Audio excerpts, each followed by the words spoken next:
30-year-old Jordan Hattie feels a deep personal connection with Amazing Grace and has come to the home of the hymn that he believes reflects his own life story. Well, Jordan, I'd love you to take me first of all back to your childhood. What was it like growing up in your house? Yeah, growing up was, I felt very loved. It was good. My mum and dad were together till I was 7. Mum was main caregiver. We had a mint relationship, and then she collapsed on a Monday night.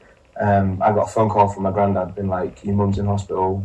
And then that was a Monday night, and then by the Tuesday she died. And I held her while she had a stroke, and I was only just like 16 in a couple of weeks. I mean, to cope with that at any age would be horrendous, but at 16, you know, those are crucial years.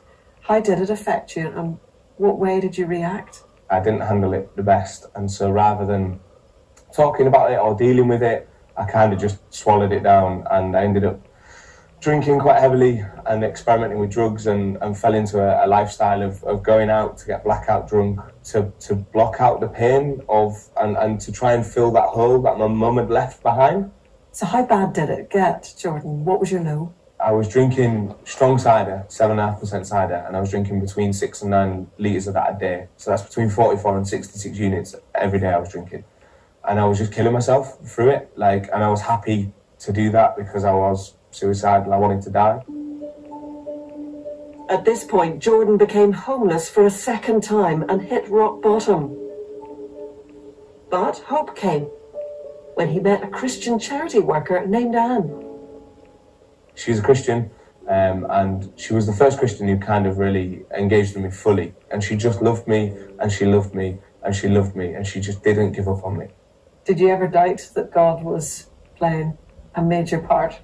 I had no idea at that time, not a clue. Anne would always be like, oh, it's God. I'm like, yeah, whatever. I'm too much of a sinner. I'm too far gone. I've done too many bad things.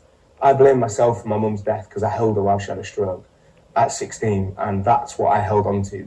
And I was unforgivable. There was no coming back from that. I was too far gone. That's Christianity is for you, wonderful, but I'm too far gone. God is not going to love me at all whatsoever. I'm not deserving of it. I'm not worthy of it, end of. Anne continued to support Jordan and managed to get him access to a Christian rehabilitation centre.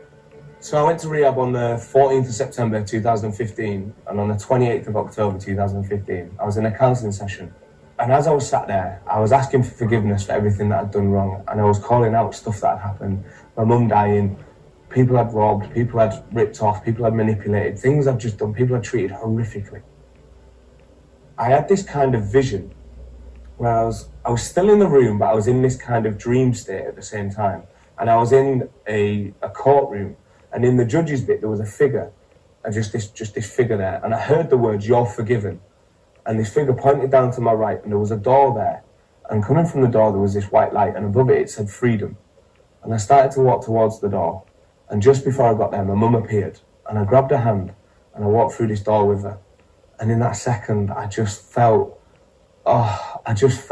different. I felt lighter and lifted. And what I now know, I didn't know what it was at the time. I was like, what's that? But I now know it's the love of God just permeating everything about me. So I gave my life to Jesus then. I gave my life to God, and I said, please help me to live for you.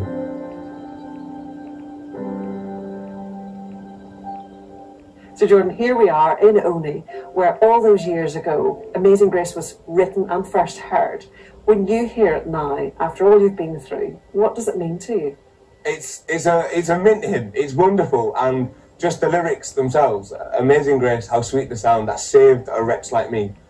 Them words themselves mean everything, because I had done absolutely nothing deserving, and I was a wretch, and Jesus met me in rehab where I turned up with just a bag of clothes, and them words still ring true today. The Bible tells us that through and through, and yeah, it's just wonderful, and it genuinely fills my heart with absolute joy every time I think of that hymn.